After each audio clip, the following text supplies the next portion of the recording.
O tempo que for, não vai existir nada igual.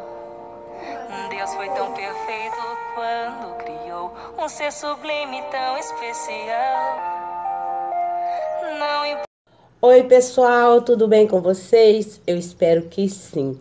Saúde e paz para todos vocês. Muito obrigada por todos que estão se inscrevendo e muito obrigada a todos vocês que estão comigo também desde o início, tá, gente? Seja sempre muito bem-vindo à minha casa. Sinta aqui em paz. Gente, eu esqueço de falar, mas se inscreva, tá? Quem não inscreveu ainda, dá um like, comenta. O comentário de vocês me ajuda bastante. Às vezes me dá ideia para um novo vídeo, tá?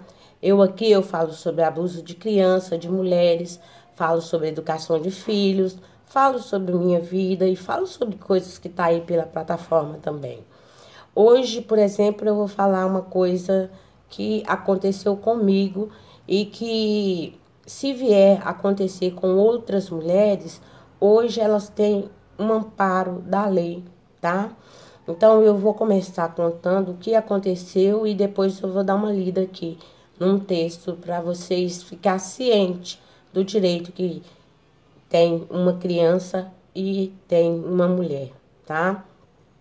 Ó, gente, o negócio aconteceu o seguinte.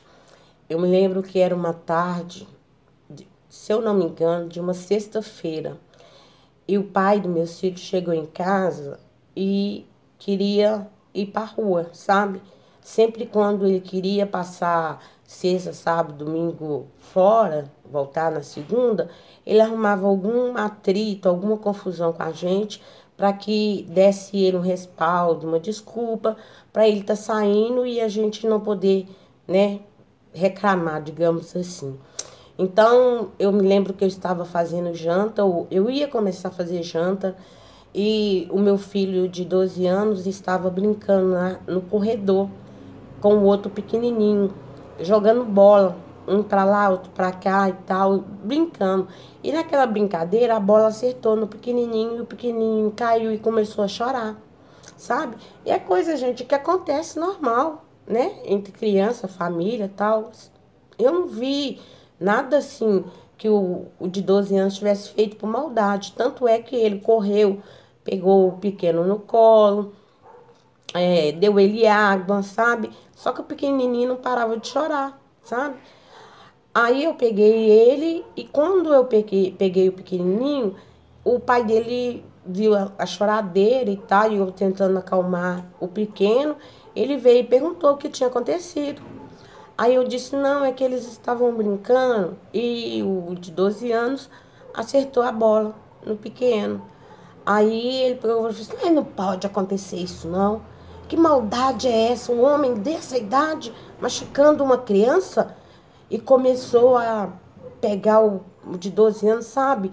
Dando uns tapas nele, aquela coisa, sabe? Eu entrei no meio e falei com ele, não, ele não fez por maldade, não. Tanto é que ele deu água a ele pegou ele, tentou calar ele.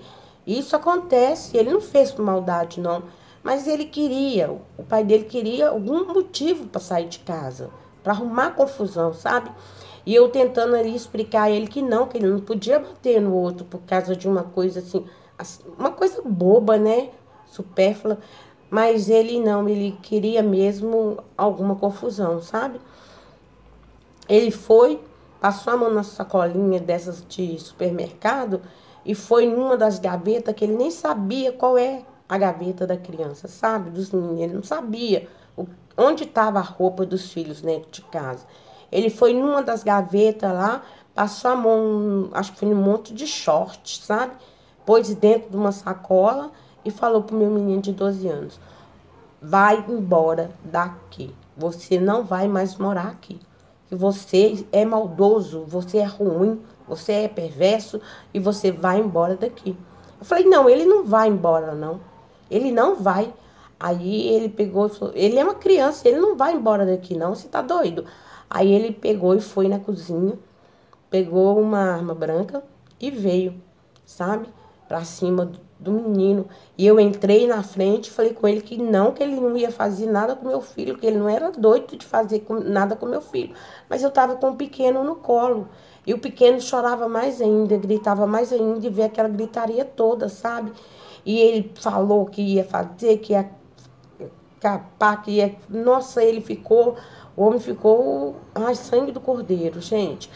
Então, ali naquela confusão, e ele tentando pegar o menino, sabe, para ferir o menino, aí eu consegui, na minha casa tinha uma porta da sala e a da cozinha, eu consegui ir com eles para a cozinha, sabe, e o meu menino de 12 anos já estava com a sacolinha na mão da roupa que ele tinha posto ele para fora, sabe, e eu segurando o pai, para o pai não fazer nada com o menino, e ele assustado, ele saiu correndo pelo quintal, abriu o portão e saiu.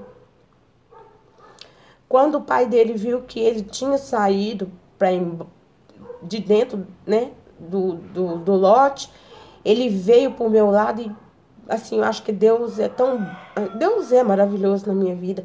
Ele veio pro meu lado com a arma branca e parou assim, ó, e fincou ela no fogão.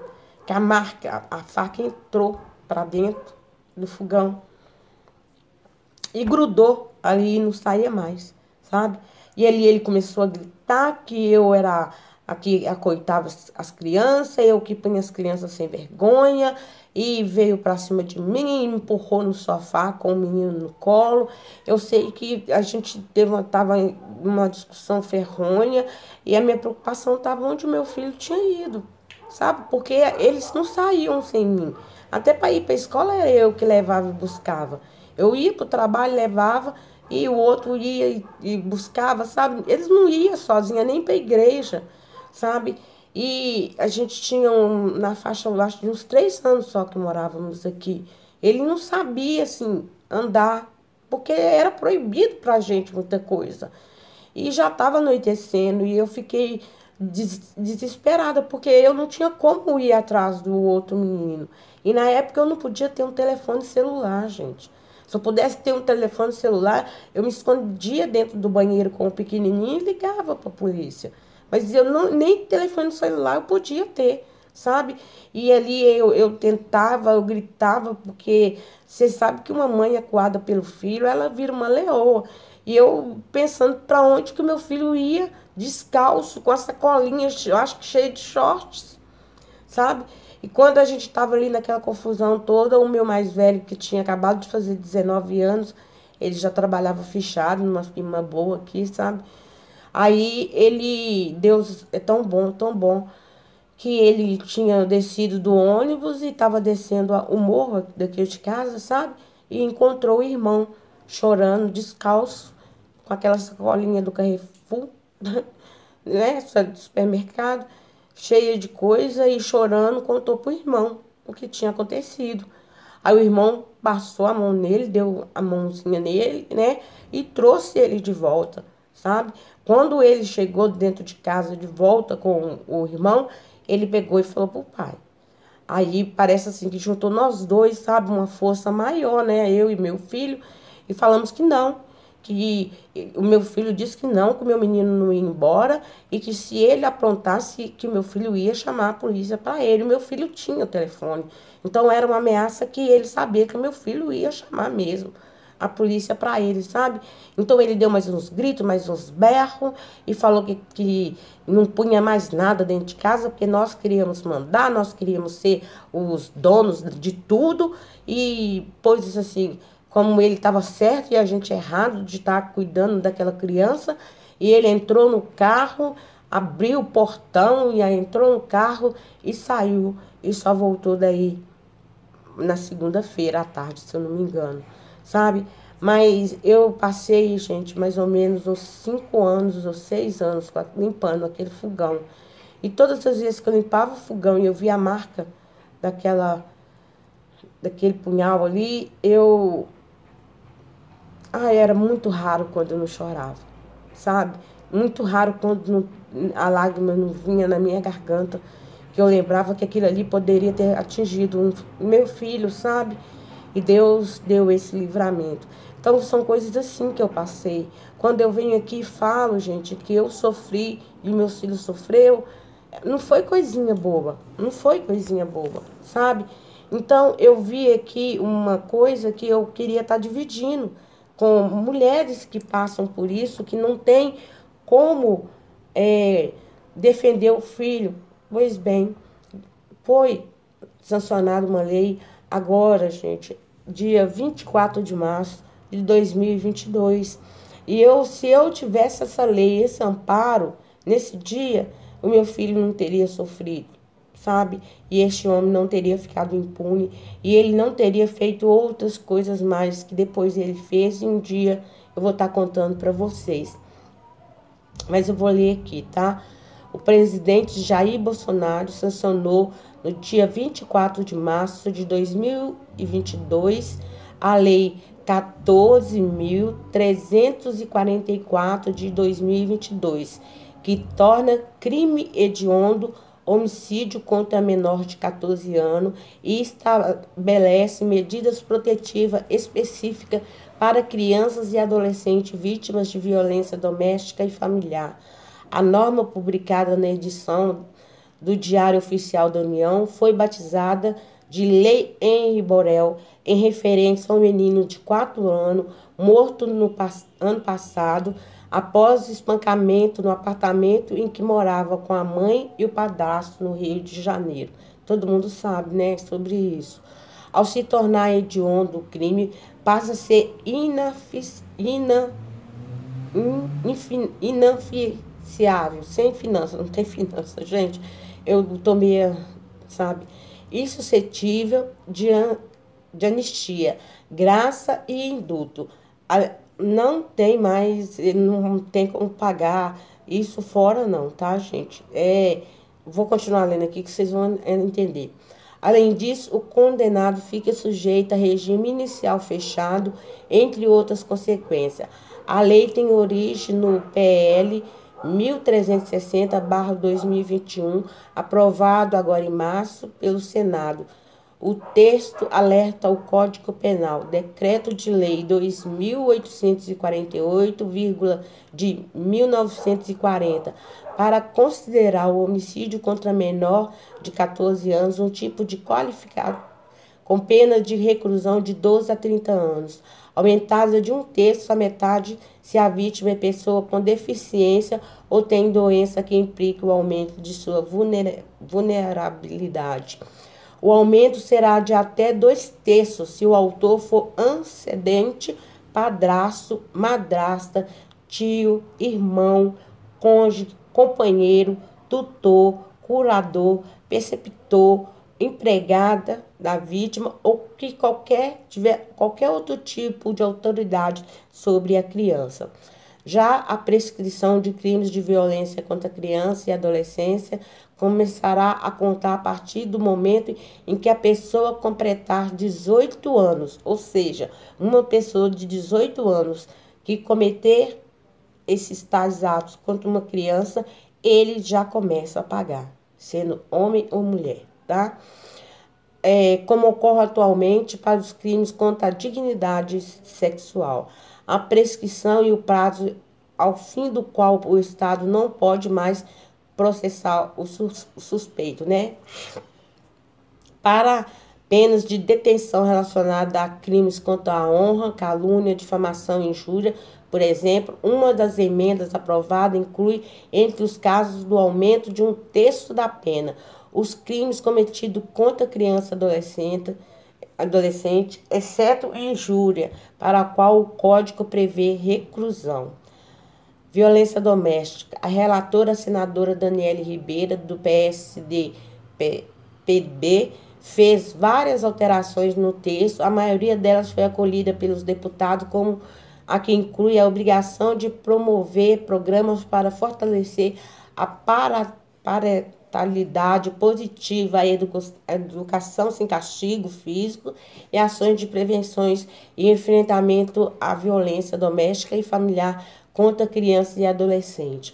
Pelo texto da deputada Alê Silva, republicana do MG, de Minas Gerais, Carla Zambelli, do PL de São Paulo, e Jaqueline Cassol, do PP de Roraima. A Lei Maria da Penha, Lei 11.340 de 2006, será tomada como referência para a adoção de medida protetiva, procedimentos policiais e legais e de assistência médica e social. A exemplo do que ocorre no âmbito de violência contra a mulher, aos crimes desse tipo praticada contra criança e adolescente, independentemente da pena prevista, não poderá ser aplicada a normas da lei dos juizados especiais. Proíbe-se, assim, a conversão da pena em cesta básica ou em multa de forma isolada. O afastamento do agressor. Se houver risco iminente à vida ou à integridade da vítima, o agressor será afastado imediatamente do lar ou do local de convivência pelo juiz, delegado ou mesmo pelos policiais, onde houver um delegado.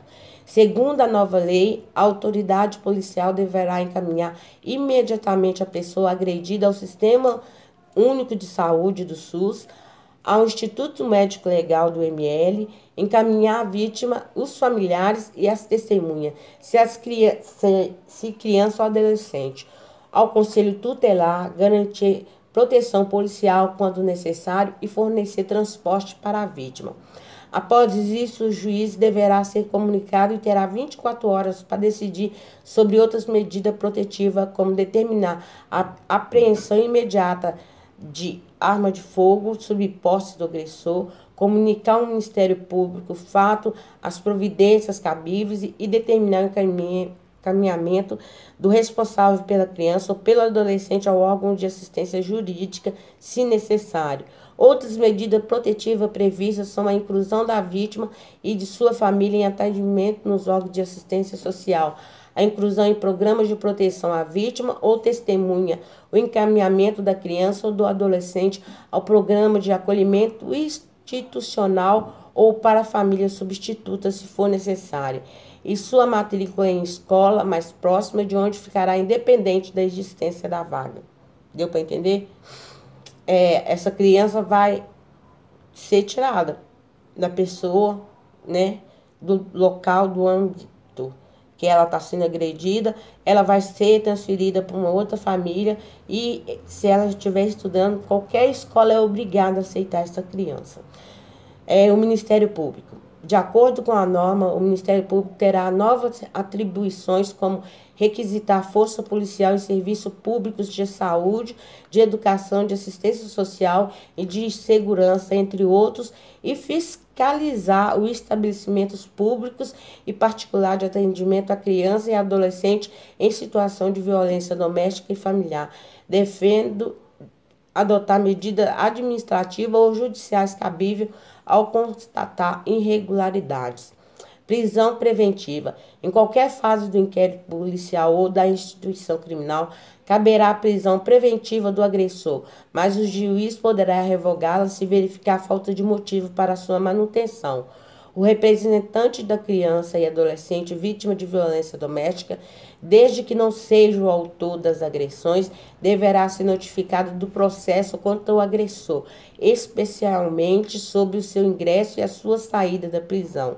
O Conselho Tutelar poderá pedir o afastamento do agressor do lar, do domicílio ou do local de convivência com a vítima, no caso de risco à integridade física da vítima ou afetiva, da medida protetiva de urgência. Não será concedida liberdade provisória ao preso.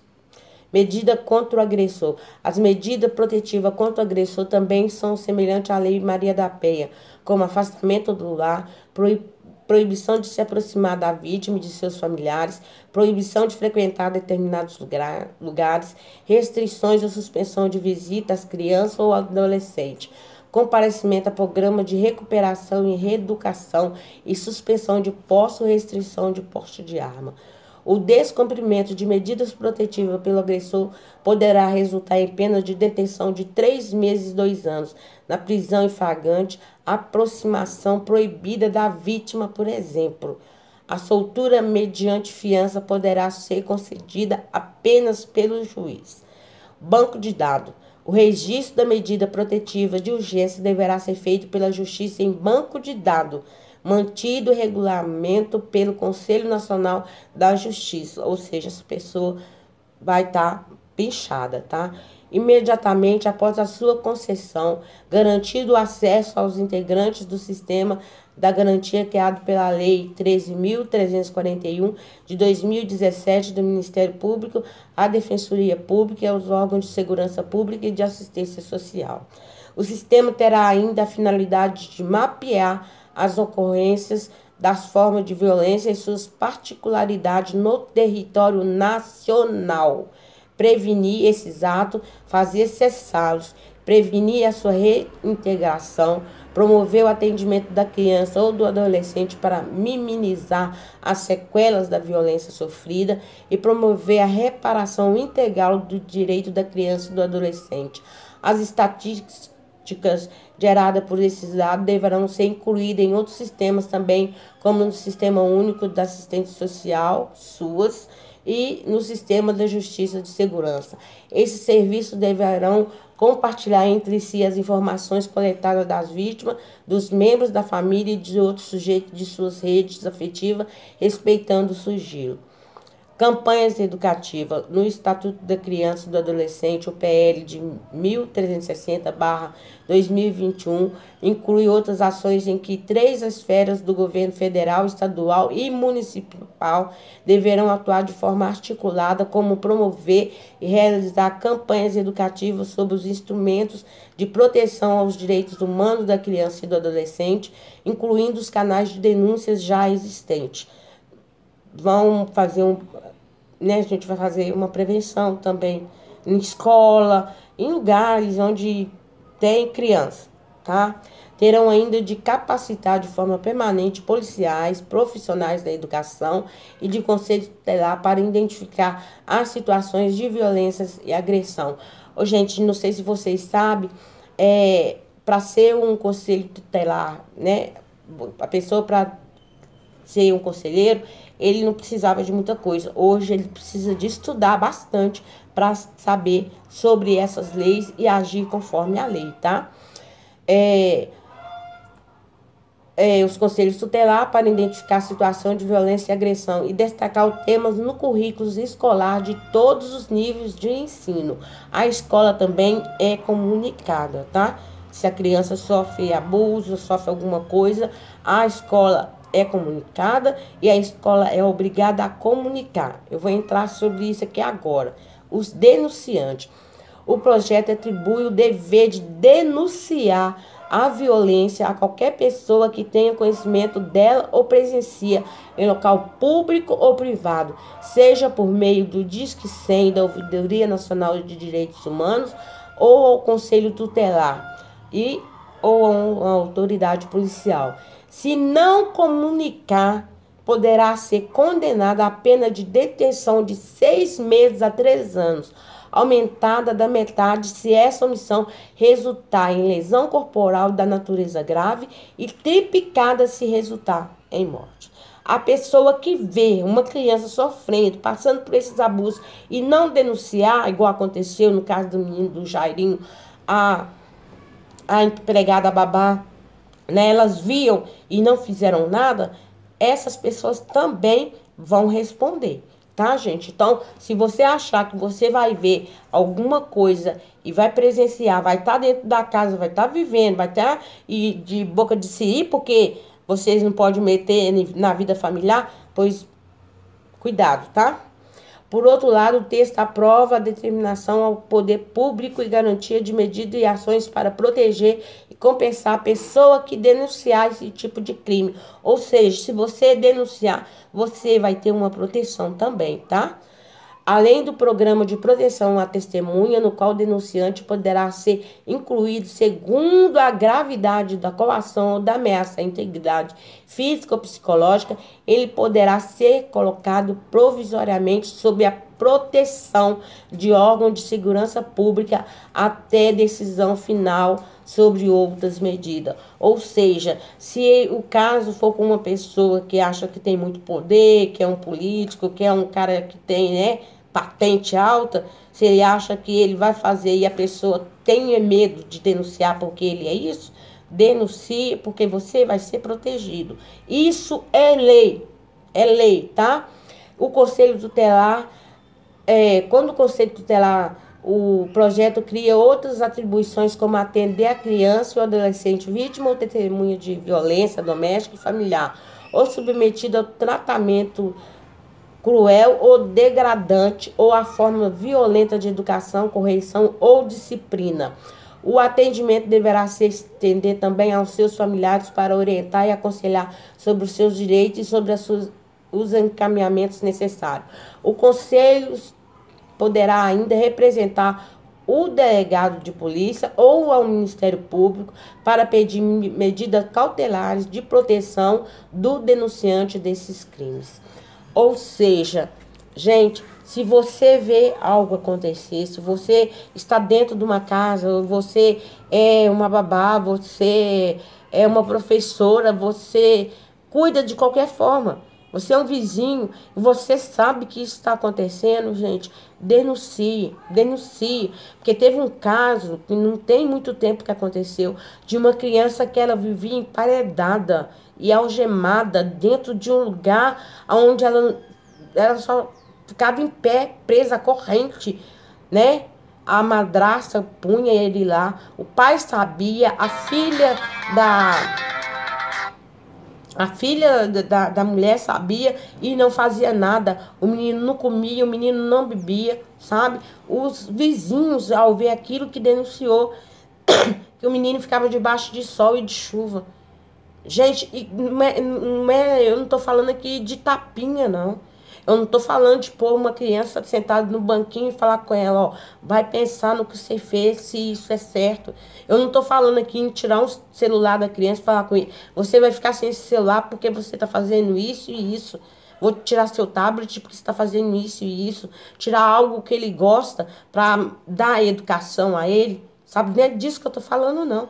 Eu tô falando sobre coisas que aconteceram com meus filhos. Que se na época essa lei existisse, com certeza eles estariam protegidos. Porque eu tenho vizinhos de um lado e do outro, sabe, que eram capazes de denunciar e de me ajudar e de proteger. Porque muitas vezes eles fizeram isso por mim, tá? Então, gente, esse é só um dos casos que aconteceu na minha vida, sabe? Então, quando eu chego aqui, eu falo que eu sou mãe solteira e eu estou aqui para proteger crianças e mulheres, eu puder trazer para vocês coisas assim, eu sempre estarei trazendo, tá? Então, comenta no vídeo, fala o que vocês acham, fala sobre a lei, se vai funcionar ou se não vai funcionar, sabe? Me diz, você tem coragem de denunciar? Você tem coragem de ver uma criança sofrendo agressões físicas cruéis? Eu não tô falando de tapinha na bunda, não, sabe? Eu tô falando sobre o que tá acontecendo em infanticídios, igual a gente tá vendo. Porque muitas pessoas estão calando. Você teria coragem de denunciar?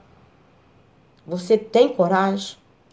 Gente, para não deixar de ser mãe não é nada fácil. E ter que proteger seus filhos do próprio pai ainda é muito mais difícil. Muito mais. Mas se você é uma babá, uma professora, uma vizinha, um amigo da família, haja com coração de mãe. Denuncie, tá? Ó, beijo no coração de vocês. Até um próximo vídeo. Saúde, paz. E meus filhos são tudo que eu tenho. Tudo que eu tenho. Graças a Deus.